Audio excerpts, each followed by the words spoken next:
Do you want to take the multiple snapshots of your system or the opened website? Here is the trick. First, go to the browser and then type Faststone Capture Download. Click on the first website and then click on the Faststone Capture executable file.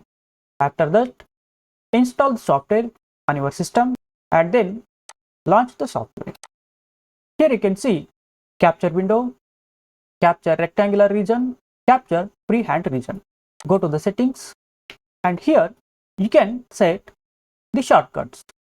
For example, to capture the rectangular region, I have set Ctrl plus F10 and then output folder for each snapshot. Click on OK. Now press Ctrl plus F10 and here you can take the snapshot of any rectangular region and then take the snapshot like this.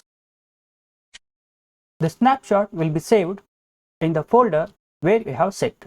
Let us open the folder. Here we can see the snapshot just we have taken. If you like this information very useful and helpful, please like and subscribe to our educational channel.